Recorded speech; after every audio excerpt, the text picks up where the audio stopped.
हम्म। आजकल social media पे इतना कचरा क के रखले बड़े स कि का कहल जाला। एगो खबर चलता, सेल्फी के वीडियो वायरल भइल बा। थोड़ा दिमाग लगाओ, थोड़ा देखो अच्छी तरह से।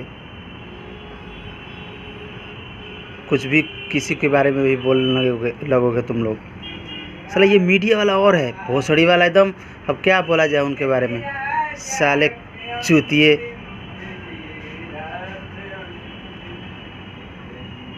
इनको और कुछ नहीं मिलता है, मतलब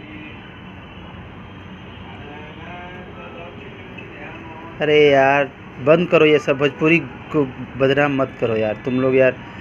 थोड़ा बचाओ, हमारी भाषा है, ये माँ है।